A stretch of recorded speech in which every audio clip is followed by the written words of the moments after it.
there's a great big unresolved mess in the midst of our foreign policy and our relationship with the world, which is this inconsistent role that we play in that while New Zealanders want us to go off and help with cyclones and poverty in other parts of the world, actually simultaneously, while we do those things, helping the United States fight its wars and target people with drones and dusty parts of the world where New Zealanders have no enemies or reason to treat other people as enemies. It's a very, very curious situation and won't be resolved quickly because there are very big powers involved in it. But as a citizens, as people of New Zealand, we should be aware of this, because the more people are aware of it and the more time that passes, the more impossible it becomes to stay there, because it's just not what New Zealand is.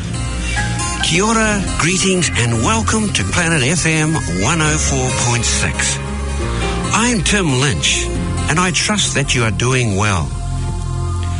I invite you to stay with me over the next hour as we discuss and find ways to take care of our unique and magnificent green planet Earth. On the phone from Wellington, I have Nicky Hager of nickyhager.info. And Nicky's New Zealand's foremost investigative journalist, covering topics such as intelligence networks, environmental issues and politics, whose books have both illuminated and shocked readers across the country and globally, as we as a nation find out to our consternation that behind the news, the bureaucratic systems and the political world, truth is hidden from the masses on a grand and vast scale.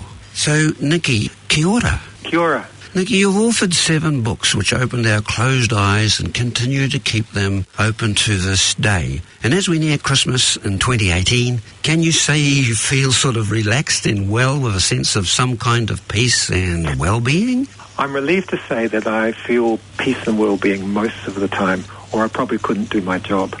So yes I do, and my work for the year is nearly done, yes. Oh, well, that's good, because, I mean, Christmas is a time of grace and a time of forgiveness, and we just trust that that actually enters the collective consciousness of New Zealanders and our global audience as well. Nicky, the reason why I brought this question up by you feeling secure in your home, that there was a police raid on your house in 2014, and then came an extraordinary apology from the police afterwards, saying that they should not have done it and that they won't do it again.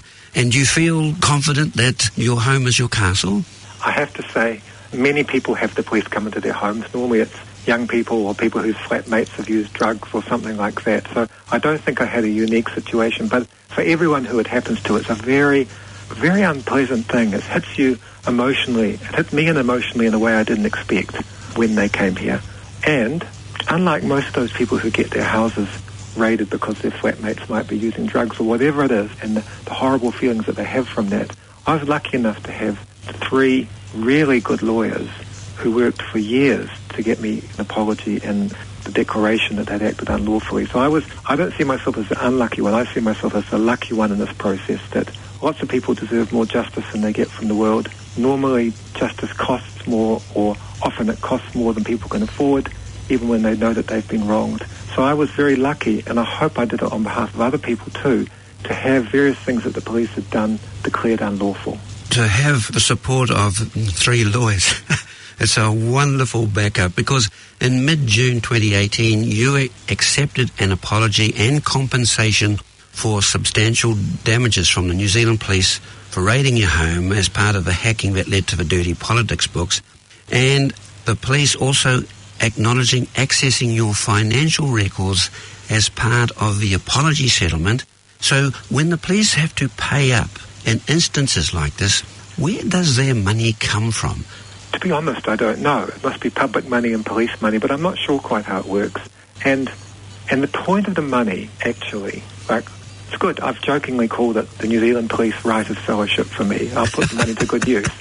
But some people could think, whoa, why does he get some public money? And the reason why, in a case like this, sticking at it and getting a payout, is that otherwise words are cheap. They can say, oh, yes, we made some mistakes, we will review our procedures or something.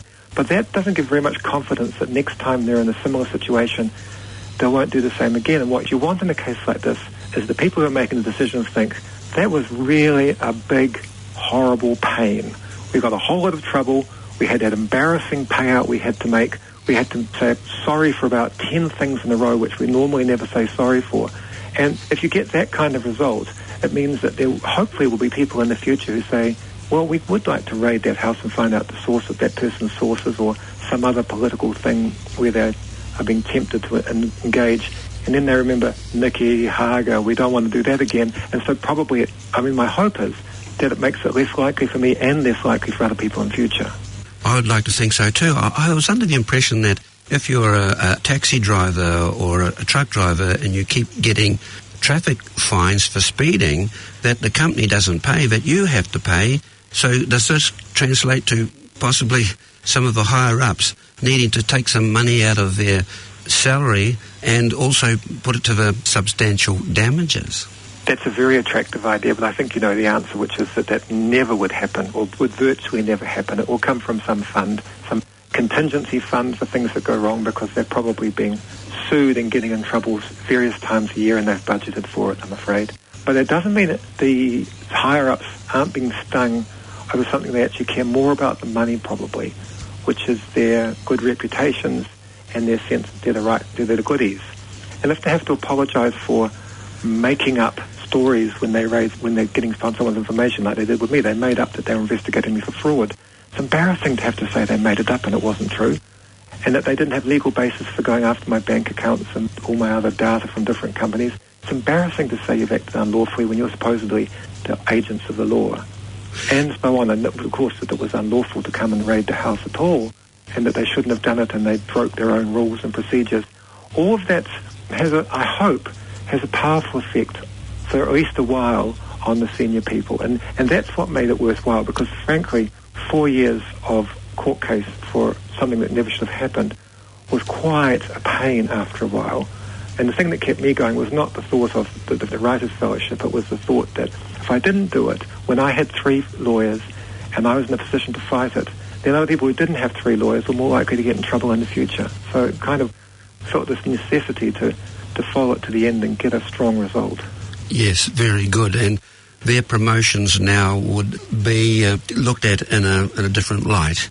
And so what do you say about today there seems to be a lack of quality journalism in New Zealand? Did you want to comment on this?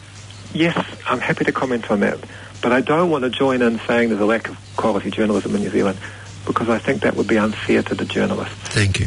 So what I would say is, what everybody knows is that there are some news media in New Zealand, quite a few, whose quality has been dropping. Their quality has been dropping fast, and I think they're making a critical mistake in this. I think that the way you maintain public support for mass media is by having higher quality and doing better work, not by doing silly clickbait kind of journalism.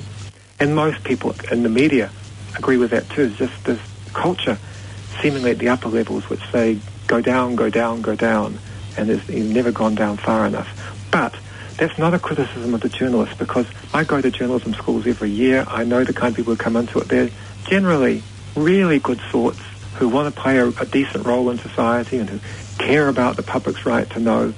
And while the news organisations they go into aren't always the most conducive place for doing everything they dreamed of doing, they're still doing their best. And some of them do really good work, in spite of everything kind of. For the sake of those people who are playing a really vital function for all of us, letting us know what's going on, which we need them to do, for their sake, I don't think people should say, journalists, they're a rotten breed, I hate journalists and stuff. They should realise that they're doing a hard job in a strange, quickly changing environment economically, and that they're doing the best on the whole. Yes, because I've noticed that mainstream media over the years has gone to sensationalism, and there's been a sort of a lack of in-depth. New Zealand Herald gone to a tabloid size, and I've noticed that, say, stuff.co.nz some years ago used to be, I think, the Dominion has gone into a lot of clickbait stuff where their titillation is seen to be a real important thing to them. And I even see this now happening in the New Zealand Herald to a degree. News media, if it's controlled from outside the country, we're not really getting a good understanding of what's happening at the grassroots in this country. No, we're not. I mean, the fact is, I believe we are not. I actually wrote this a few years ago, and I still believe it. I think we have well past the point where the news media is not fulfilling its function in society. It's doing its best in places. It gives us the general things, but on many issues, I would say on most issues, there is not the kind of scrutiny that you need for things to go properly in a democratic society. There's definitely a big problem, and big problems need big solutions, and we haven't got the big solutions yet. Very true. You're also so far, the only New Zealand member of the International Consortium of Investigative Journalists. Their website is icij.org, icij.org. And I just had a look at it, and it opens up on the Panama Papers and then also the Paradise.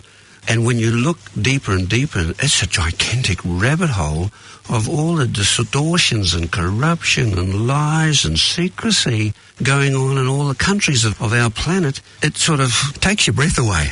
Yes, of course, and that's why it's done. There's two sides to this. One is that, yes, there are really rotten things going on that need to be exposed to try and stop them. But when people read things like that, I hope that, like, when they dig their way through the ICIJ website or something, I hope the effect of it isn't everything is stuffed, this is all hopeless, God, it's a rotten world. Yes. Because that's not why I do it, and that's not how it feels to me. Occasionally I work on subjects which are just truly, genuinely depressing, and I don't know how we get out of some hole or trouble. But mostly the reason why people write the stories they do is not because they want to spread despair. They're doing it because they want things to be better, and they believe things can be better. And the reason why you expose the people who dodge tax on a massive basis and impoverish their little countries, or who are doing money laundering and corruption, is to stop it. It's not to say this is just inevitability and watch everybody, your world is a ghastly place. It's trying to make a different world. Trying to say there are plenty of people who, most people by far, pay their taxes, believe in social services, want to have a better world for other people, and a relatively small number of people can muck it up on a massive scale if they can do it secretly, unaccountably, no one ever knowing what they're doing. And that's where investigative journalism, as good journalism is real, or I mean really in this context, that's where good journalism can make a big difference to the world, because if people think that they can't necessarily get away with stuff, they don't say the same things and they don't do the same things. And so what I'm getting at is that investigative journalism could seem like a bad news machine to just tell us how bad everything is. But it's not meant to be that. It's meant to be, here is a vision of how the world can be better. And by pointing out the things that are wrong, it's supposed to be a saying how it can be right. And there's more of us than them, and we've got to do something about it because they're mucking it up for all of us. I hear you, Nicky. I've travelled extensively myself, and I've come to the conclusion that 85 to 90% of the global population are essentially good human beings who just want to grow up, enjoy life, have a family, have a home, have a good job, and see the world and learn about life. And so we just have to, as you say, focus on what challenges there are and bring about the solution. Yeah. And can I ask, Wikipedia, I've donated numerous times to Wikipedia, and I like a lot of historical stuff that has no bearing or meaning in today's life in these particular times. Do you find that when it comes to political stuff, it's factual and true? Because I know that certain entities will go on Wiki and change and edit the narrative, and I've heard of battles going on there. Yeah. Wikipedia seemed like not necessarily a good idea when it started. It seemed a very optimistic idea that by many people who don't even know each other making contributions, you could have a marvellous online encyclopedia of many things. But it is mostly working. On many subjects, it's very useful, yes, I think. But it has distinct limitations, which is, I think, what you're raising. The first one, which I know, is you don't know who's written something sometimes. You don't know why someone's written something. And so in my work, I would never use Wikipedia as my source. Yes. I might look at the sources, the references at the bottom of a page. You know, like if there's a claimed figure, I'll then go down to the reference and see what the figure is, and maybe that will help me to get to some incidental figure that I need or fact I need for something in a hurry.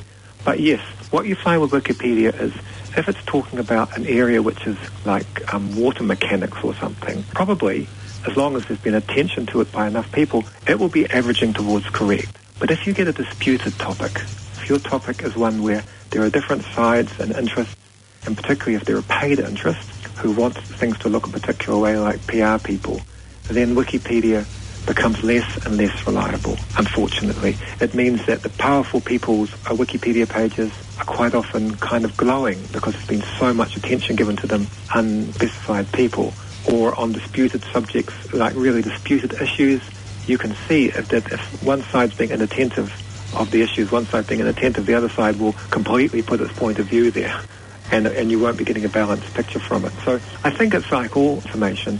People who use Wikipedia, like people who use anything, need to be literate to what they're getting. It will be good in these instances. It will probably show organized bias in these situations. Good to find out references in a hurry in these situations. And we can't use any sources uncritically because we live in a world where not everybody is trying to tell the truth in an impartial way. I hear you. The truth. Nicky, your first book was Secret Power that you wrote back in 1996, and you were a whistleblower in relationship to the secrecy of the 5 English-speaking countries, basically beholden to the Anglo American way of life.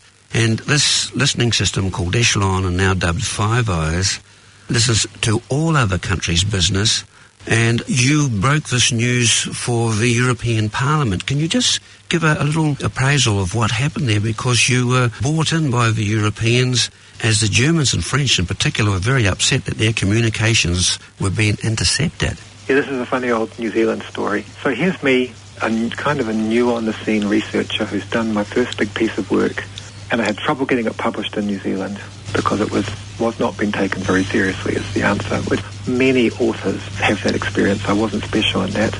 And then the book came out and it had the usual New Zealand approach to these things, which was about a half a day in the media and some denials, and then went dead. And I kind of thought to myself, oh well, that was that 5 years' work, you know.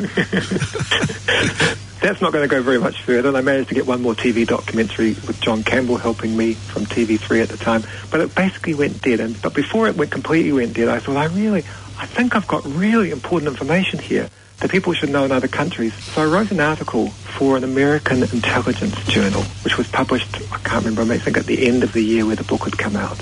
Because I just thought, I bet some specialists out there will want to know what I found out, and they'll never hear about this book, which was in the New Zealand news for 5 minutes. So I'll just get it out there. And then I got on to other projects because I published the article and nothing happened. And then I had one of the really strange experiences in my life, which is that article sat around for a year or so. Then it was discovered by a European Parliament researcher and stuck into a big report that they were doing on technologies, surveillance technologies and technologies which impacted on the rights of European people. And I will never forget this because from one day to the next, my phone started ringing. And I spent most of that year, which I think was 1998, doing interviews with newspapers and radios and TV documentary teams that were sent to New Zealand, piles of them. Like it was the most international news I will ever make in my whole lifetime again. So the thing which had been ignored here took off like crazy overseas, which, you know, was bewildering sitting in my little house on a hill in Wellington. And really fantastic because I knew I had really good information, but it was just the luck of how information sometimes spreads and bounces around. As a result of all that publicity, pressure came on the European Parliament, which is the parliament of, you know, Italians and Portuguese and Germans and British and the rest of it at that time. And they decided, and there were debates in some of the national parliaments of Europe. I mean, it's just amazing. It was barely mentioned in New Zealand. And in the end, they set up a special committee of the Parliament. It was called the Temporary Committee on the Echelon System. I think it was called some name like that. And so it was like New Zealand select committees on a large scale with numerous members running over, I think it was just a year, of hearings about whether or not it was true that the Europeans were being spied on by their supposed allies and neighbours, the United States and Britain, which they were being. And that committee decided that it was totally true. And in the course of that, I had this lucky experience of being able to go and be one of the expert witnesses for that committee. So I went to Brussels and sat in on the day before where a very, very well-known US writer on intelligence, Jim Bamford, was speaking. I mean, I revered him for years. He's one of the main people who writes about that. And I listened to what was going on, and I thought, they're going to ask me questions about Echelon, and I can tell them the answer, but what I really think is needed here is to talk about what steps they take up to it. So I stayed up really late at the place I was staying and rewrote all my notes for it and gave a presentation there, which was really fun, in the European Parliament, about how the system worked and how I learned about it and how the different parts of the international network and allied countries fit into this worldwide spying system. And then I did the bit which I had done on the spur of the moment, which was saying, and therefore, if I was sitting in your shoes here as the MPs overseeing this, these are the things I would do for Europe. And then I went away again and left them to it. But over the next many months, they wrote this really amazing, never been anything like it in the world before, report on how to try to secure people's privacy in the era of digital communications and international surveillance systems like Echelon. And so it was a really important thing. But if you'll just let me talk for one moment more. Sure. There was this marvellous and terrible piece of history, which is that this never happened before, never would have happened somewhere else, never would have happened in New Zealand. We're far too embedded into those things. But this committee of all the countries in Europe came out with a unanimous report and recommendations on what should be done. Those recommendations were accepted by the whole of the European Parliament, and the date of that acceptance was in the first week of September 2001. And it seemed like a golden moment, and all around the world people involved in human rights and digital rights and those kind of issues were rejoicing about this. Nothing like this had ever been done before. But that was an utterly fateful time, because this huge breakthrough in internet freedom and security happened just a few days before the September 11 attacks in the United States. 9/11. And so everything we had done was washed away for a very long time like a little matchstick building in the way of a wave. It was just gone. So sometimes everything goes right, and then history rattles across the points and everything changes. But having said that, and then things come around again. So the War on Terror years were obviously a really terrible time for human rights, and there was a large extent in the legitimacy and the powers of the intelligence agencies. But Edward Snowden came along talking about much the same systems that had been part of that Echelon debate, but by then much more sophisticated and extensive than had been going on when I was interviewing people. And that reignited it. We live in an era where we went round in a big detour of the War on Terror years, but we're back. A lot of people take privacy and international surveillance seriously. Yes, because, just a few years ago, German leader Angela Merkel's mobile phone was being constantly listened into, and the Germans just rolled over still. What I would guess happened is that publicly, this is the word diplomacy, publicly they would have rolled over because they didn't want a huge dispute with the United States and Britain, but privately there will have been huge changes to their phone systems, I would guess. That's what I would suspect. Germany is a powerful enough country that they won't have just accepted it. I trust so. Because in Oliver Stone's the movie Snowden, there were some very, very powerful things that came out. And I just want to quickly diverge. It showed all the gigantic screens, supposedly, in NSA headquarters, the National Security Agency headquarters, or all of the Eastern Mediterranean, and focused on Syria, and you could see then the map of Syria and all the lights passing over communication networks in Syria, where you could see where from Damascus to Aleppo and everywhere else, all the lines of communication were open, and then the whole screen went dark, and all the NSA people in the States high-fived each other and said, guess what? We've taken Assad's communication systems down. And I thought to myself, but wasn't Syria a civil war between different groups there wanting to take down the Assad government? And yet America was totally involved in taking down Assad. They were actually infiltrating electronically and deviously to sabotage an independent country that had supposedly a so-called democratically elected government. Yeah. Syria, like a series of countries in recent years, is this tragedy of a country which was destabilized by the Western Allies. I'm afraid so. That's the story. Yes, yes. Now, you mentioned John Campbell. Dear John, I remember once seeing a TV program that he had, and he talked about a photographer in Wellington who happened to be at the Wellington airport, and he saw out the window a large US transport aeroplane. So he got out his camera and photographed the aeroplane, and then he blew the pictures up for enlarging them. He was able to look at the people who were climbing back on board, and he noticed James Clapper. And James Clapper was the NSA chief spy of our planet. He's the big top man of spy activities, was getting on board the plane. But until then, we didn't even know that he had been in the country, and he had obviously been down here with regard to Five Eyes or the Echelon project. And John Campbell, at the moment, doesn't work for Campbell Live or TV3. And so it makes people wonder what happened there. I don't think John Campbell's problems with TV3 were caused by the NSA or anything. I think they were caused by TV3. But what happened there, which is really worth talking about, is New Zealand is located in the south of the South Pacific. Our nearest neighbours are Australia, obviously, but a number of little Pacific nations. And then there's a huge gap between us and the rest of the world.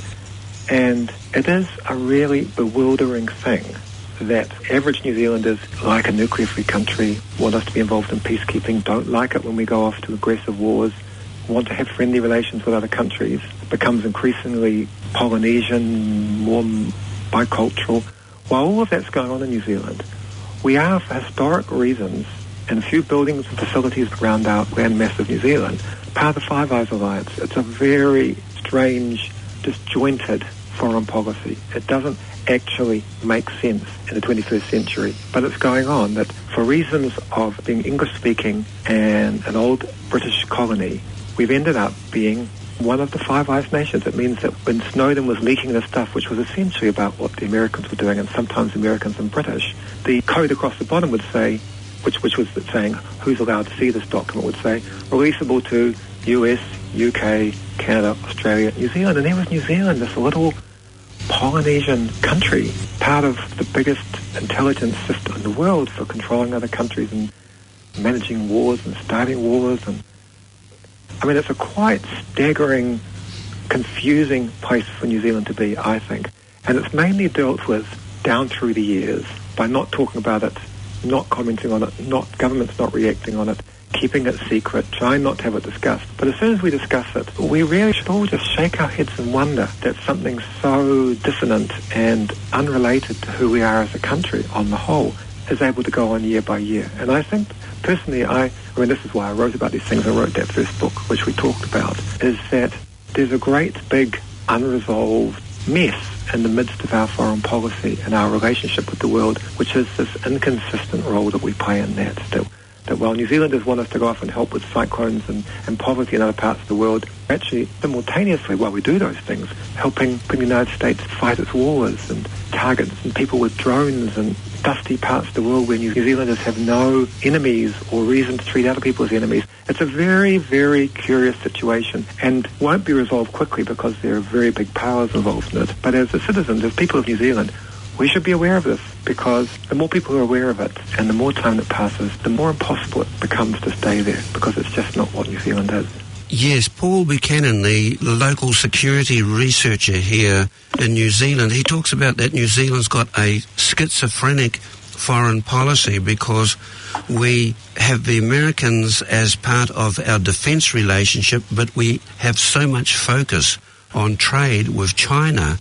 And you can see this incredible twist. Yeah, and we assume, what I would say is, we're in an unstable time of change. And if you ask the Ministry of Foreign Affairs, for example, they would say, we have got a sensible, New Zealand-focused, nuanced, balancing of our different roles in the world, and we've got the perfect foreign policy that suits all our interests, which is understandable that they say that, but I think it's hogwash. I think what is actually going on is that we are in the middle of a process of change. Part of it's decolonisation, part of it is facing up to how we sell products in the world and earn a living to support the population here. We've got all these things going on. We're not in a nuanced position. We're right in the middle of it. Nobody's figured out how we have a relationship with China which doesn't turn us into a repressive state. No one's really figured that out properly, and they haven't worked on it properly, and they're scared of those issues in foreign affairs and it's not resolved.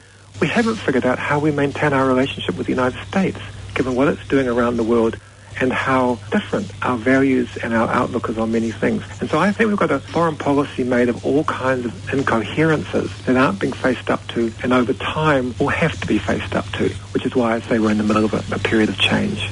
It is. It's interesting, because I was very much involved with the nuclear-free movement in New Zealand and kept an eye on it, and to a degree I was involved with many different groups.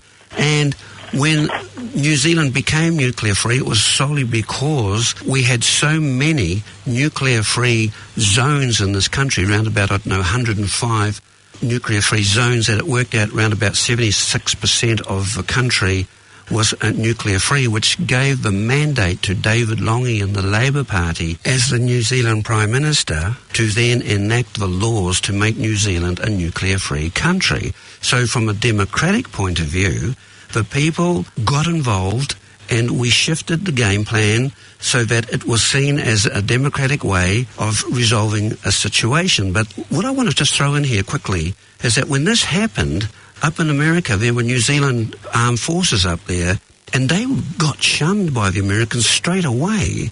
And I heard of New Zealand Army servicemen who were walking along corridors in certain army or military buildings in the United States, and an American armed service person would see this Kiwi guy walking along towards them, and they would open up the first door along the corridor, go in and wait for the Kiwi guy to walk past, and then once the New Zealand had gone past, they'd come out their door and keep on going to the direction that they needed to go.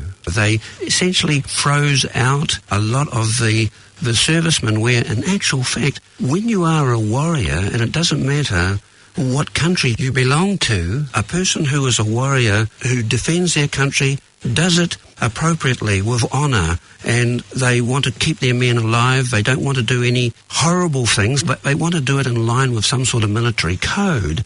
And yet the poor old New Zealand servicemen who were having to fulfil the needs of the country's democratic vote or process had to take the hit on that one, when what the Americans should have done is gone up, shook the hands of the Kiwis and says, well, we like working with you. We like being deployed with you, but the democracy of your country said you cannot be involved with us, and so thank you for being who you are, warrior that you are, and left it at that, as friends. That was unfair that our military men were picked on like this, to the degree that when the New Zealand frigate HMNZS Te Kaha and the tanker HMNZS Endeavour took part in the recent RIMPAC, or the world's biggest military operation up in Hawaii, that while the old enemies of Japan and Russia were allowed to stay in Pearl Harbor, the New Zealand ships were sent to Aloha Tau, which is a commercial area deep in the heart of Honolulu. We were again given a caning by the US establishment, even though we were brought into the RIMPAC exercises. The Japanese who bombed Pearl Harbor were able to park their ships there. It was like New Zealand was a naughty boy, so we're going to show you who's the boss. I think it was that there was some genuine anger in the US, particularly in the Navy, because someone told their ships that they couldn't go somewhere, and they were very fierce about that. But yes, I think it was a tactic. I think there was a tactic went on, this is now back in the 80s, but I think there was a tactic which was to make the New Zealand military people feel left out and bad and punished. But that wasn't punishment for the sake of punishment. That was punishment for the sake of getting them to do what they wanted, which was to try to change the nuclear-free policy, which didn't work, and then to get them to stay on side and align the New Zealand military as much as possible to serving the American-led militaries. And so I think it was a deliberate tactic to put pressure on the military people, who would then put pressure on the New Zealand government because of their discomfort. Yeah. Yes, well, thank you for that. Yes, it's a big one. I'm speaking with Nicky Hager of nickyhager.info. Now, I want to be able to just swing over to your book, Seeds of Distrust. And I've been involved a lot with the GE debate and genetic modification. And even though you did say that in your book that it wasn't actually about contamination, it was about officials succumbing to an industry lobbying, quietly changing the regulations to allow contaminated crops to be grown here and managed by politicians by keeping the incident secret. Yes. But the book is not about corn, but about political management. Well, I've been in touch with people here, and they definitely say that there has been a lot of tonnage of GE food coming into New Zealand, brought in. There's been 168,000 tonnes of GE soybeans brought into New Zealand over the last, say, 6 years and given to pigs and chickens. And there's also a lot of GE dried distillers grain from the ethanol industry in the US that, because China no longer accepted it, it has been brought in and it's been able to get through the border security into New Zealand, and there doesn't seem to be any pushback at all. Do you know anything about this? No, I haven't heard about either of those instances. My head's been on other subjects. Yeah, I'm not surprised. We do have a small country problem in a big world, which is that if our big trading partners and if some of the big agricultural countries like the United States have extensive genetically engineered crops, it takes real diligence by New Zealand not to get drawn into that. And that's what happened back in that book was that New Zealand had a law that said no, there will be no genetic engineering here, no genetically engineered corn crops. But because our seed sources for the sweetest and the biggest corn and things, the best strains were coming from the United States, the best varieties were coming from the United States, they had a problem that occurred in many countries, which was that some genetically engineered seeds were getting mixed in because they didn't care very much in the States. They weren't worried about it, so they weren't being scrupulously careful about separating the genetically engineered from the non-genetically engineered corn. I think at the time I got a lot of flak for that book, but from then on, pretty much up to the present, there's been much greater care about seeds which are brought into the country for planting and for growing in our fields, as far as I know. In other words, as far as I know, the people who were campaigning at that time on genetically engineered food and the effect of that book were positive. They've meant that we don't drive through field after field and plains full of genetically engineered crops in New Zealand. So we had a success, but no success is absolute. There's always new things coming around the corner, and what you're talking about is something else that needs to be addressed again. It's the same old issues coming around in new guises that have to be confronted again. Thank you. Yes, I've shared this with Stephen Browning when he worked with the Greens, and he had a lot of challenges there, even getting his whole Green Party to be involved with this, because there are just so many issues of the day. And I drove down to Wellington about 3 months ago, and I noticed a lot of paddocks, particularly in the Hawke's Bay region, were orange. And I found out that they're all been sprayed with glyphosate. And when we get down into the microorganisms and the bacteria and the fungi, we're finding out that glyphosate is not here for the benefit of the human race or any organism. And so my concern is that I've got it from a person who's a veterinarian, a vet, who says there that he's noticing that farmers who want to clear land just before springtime, they will actually spray the whole paddock with glyphosate, and they can allow cows 4 days later to come in and eat that, and that's allowed. That's allowed. And then on top of that, no one's testing for glyphosate and milk. And so this is huge for New Zealand. I mean, we have got a gigantic shadow over us in relationship to our dairy products going overseas.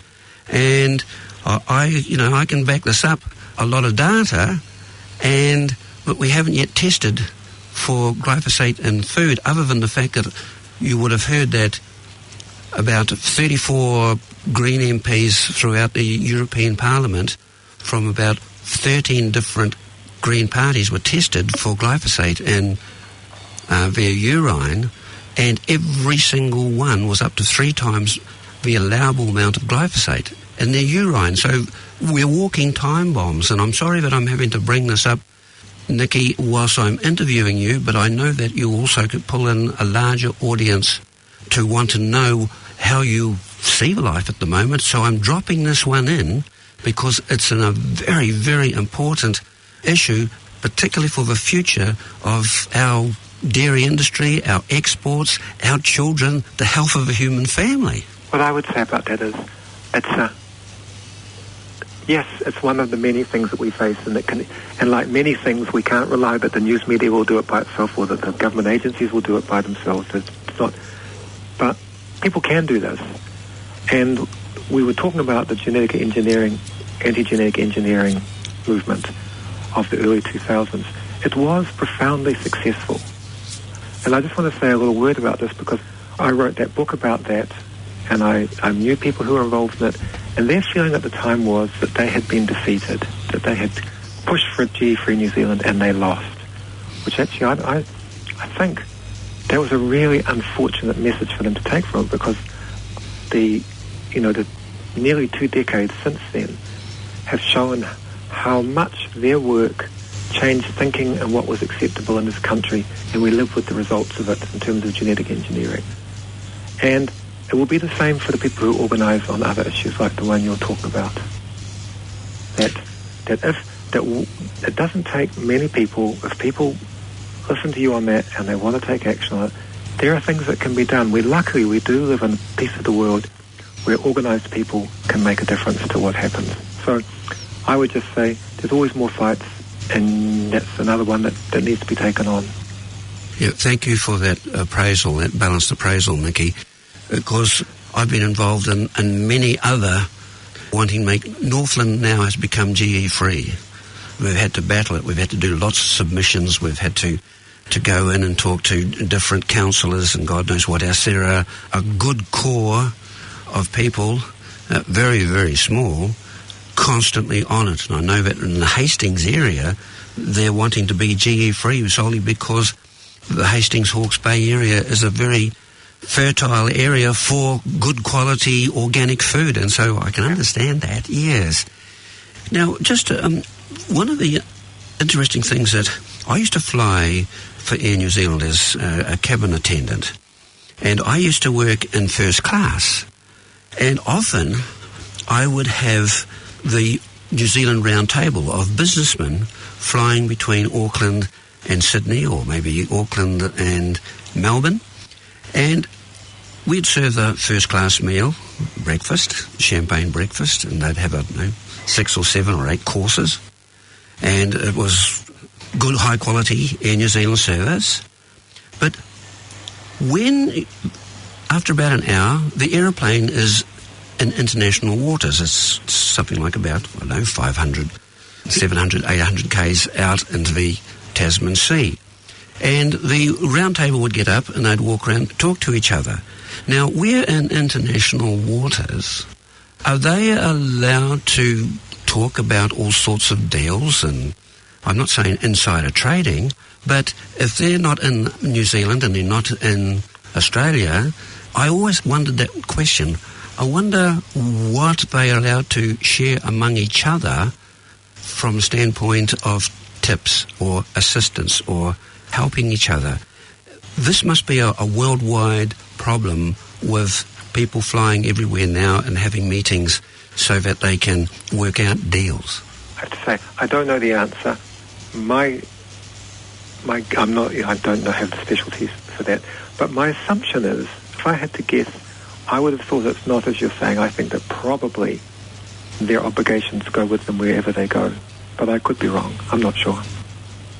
That's true. It doesn't mean they stick to them, but I would imagine their obligations go wherever they go. Well, I'd like to think so, yes, because businessmen being businessmen. Now, I'm going to just come back on one other small thing here that I have. Oh, yeah, Hit and Run, your book with John Stevenson. Why is it that our SAS, Special Service Forces, are used in Afghanistan? Is it because they are really, really good at what they do, possibly better than the US SEALs, or because the US SEALs and the US military are so overstretched in their worldwide network of bases, etc., that the Kiwi soldiers are the best that they can get and we're good at what we do? There's a few different parts to the answer on that. One is that the New Zealand military claims to be concerned about peacekeeping and fisheries patrol and Christchurch emergencies and things. But there are people in the senior ranks who firmly believe that what matters is fighting alongside their Anglo-Saxon allies, Britain, United States, Canada, Australia. And so they look for opportunities to do that. And so there's an active push from the New Zealand military to have certain capabilities, a frigate to send to the Persian Gulf, an aircraft to send to the Middle East to move supplies, to have particular packages that they can offer when they're wanting to show their support and their involvement and show the New Zealand flag in foreign conflicts. And so in one way, when the New Zealand SAS is sent, it's a convenient, easily slotted in capability to give for diplomatic purposes. So that's the first reason that they go. The next reason why they go and why they were in Afghanistan is that the SAS itself really wanted to go and actually lobbied to that effect. So I've written about this. The head of the SAS at the time went off to the Special Forces, U.S. Special Forces Command in Florida and lobbied to be allowed to be part of it, to find a role for them so they could be part of the war in Afghanistan. So it wasn't like the Americans were begging us to have special forces there. It was that they really, really wanted to be part of it. So that's another dimension of it, and that's the sort of political agendas of the SAS itself, which I personally think is a worrying part of having that kind of capability, because it's kind of made for faraway wars where New Zealanders would usually not think we should be involved. And the last reason that the SAS were in Afghanistan was that although New Zealand could easily not have been there and we were kind of, didn't matter very much, after a while after the invasion of Afghanistan and the setting up of American military bases all across Afghanistan, the Americans lost interest in Afghanistan, and all their attention went to launching an invasion and then trying to stabilize things in Iraq. And so inside Afghanistan, there were all sorts of places, bases and things which had been roles which had been run by Americans, where the Americans were busy. They wanted to go off to their new war in Iraq. And so they asked countries like New Zealand, but they asked every country basically, every vaguely allied country was asked to help fill gaps. This was 2003, 2004, 2005, a while after we'd gone there anyway. But now they were asking us to turn up and make contributions, basically to fill in for American forces to free them up to go and fight in Iraq. And so that was the last reason that some deployments by New Zealanders were that freeing up US troops kind of reasons. Now, following the formation of the new Labour New Zealand First Greens coalition government in the 2017 general election, the government announced that they're going to actually have an inquiry into your book, Hit and Run, with John Stevenson. And this is still ongoing. This was a bit of a miracle, really. The New Zealand military usually only ever investigates itself, and it really strictly tries to keep it that way. If something goes wrong, if a plane crashes, if there's a dispute about something, or some people would be making complaints about sexual assaults or something like that, they nearly always do it internally. And so but we argued that the stuff that we'd written about in the book, this accidental death and injury to women and children and innocent farming fathers and things, was such a serious thing that needed an independent inquiry. And the national government, when the book came out, refused to do that. The Defence Force itself has lobbied very, very hard to try and avoid an inquiry. But what we have now is the first ever independent inquiry, as far as I know, in the history of our military into its activities in other countries. So it's, whatever comes of it, it's actually a really amazing thing that we have managed to have proper non-military scrutiny of the military. Because the first rule of militaries is that even if you think you need them, and that, of course, is a big if, but even if you think you need them to go off into the allied foreign wars, they need civilian control. Militaries need civilian control, or you create a monster. And so it's really vital that it be part of the way a country like ours works, that if something goes wrong with the military when it's in other countries, that we as a country can test it, can check it, can look into what it did properly, can find out all the facts, because otherwise we don't have civilian control of the military, and down that road are very ugly things. Very true, thank you. And we're nearly finished, Nicky. Has any information come to you regarding funding of political parties?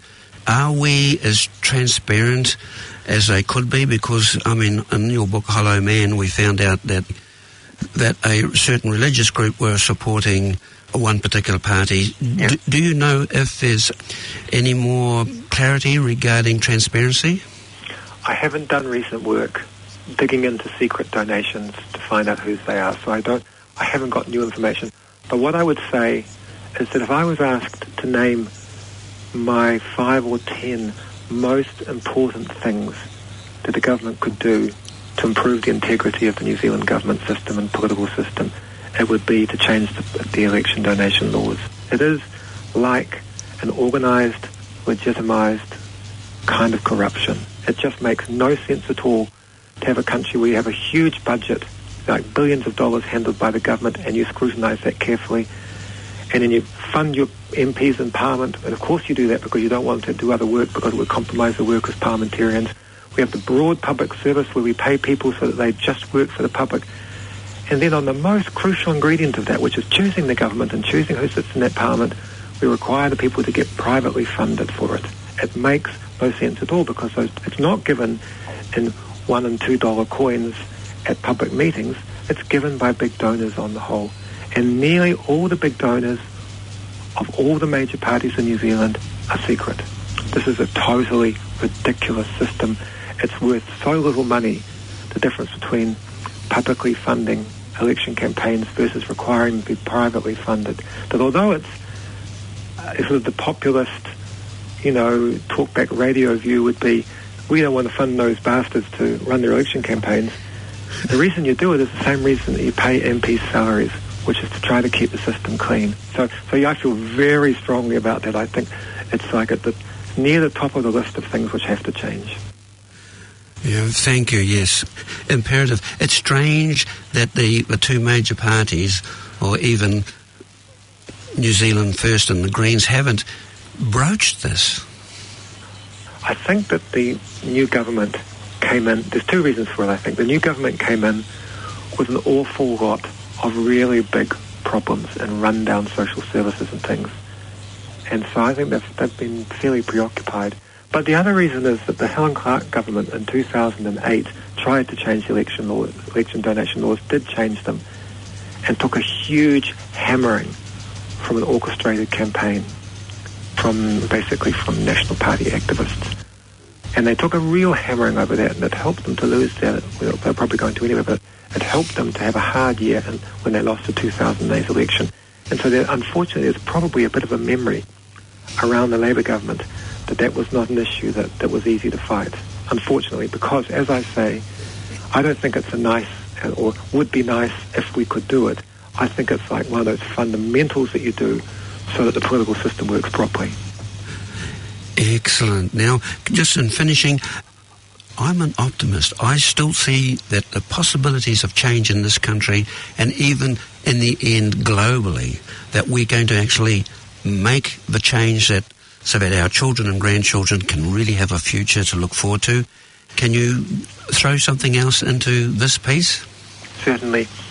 I think that I've met lots of people who say to me, isn't the world kind of hopeless?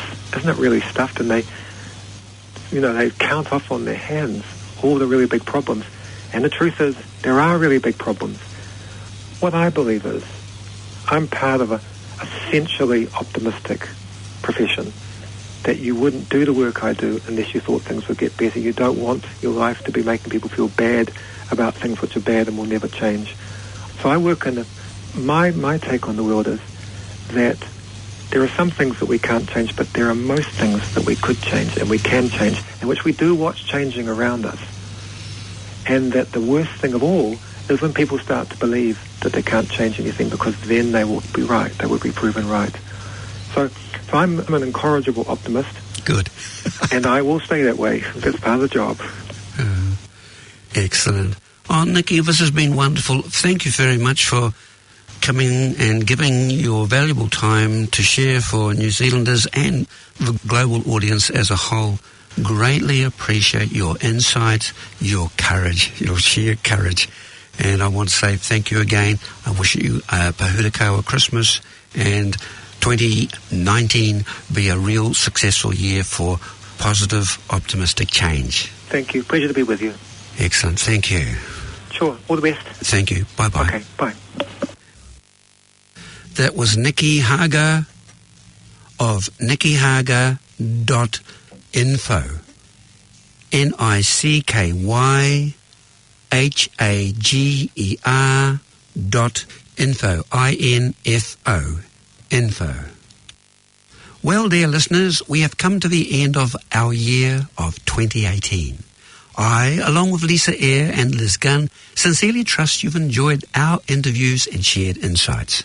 Next year, in 2019, we'll endeavour to do interviews with more focus on solutions and what works, of people who are right out on the edge, innovating and creating methods and systems to make our biosphere more healthy, beyond strong sustainability, pushing regenerative natural systems and looking at how we can rejuvenate the human spirit to recognise that when we all commit to work together and organise, we can move, if not mountains, mould matter.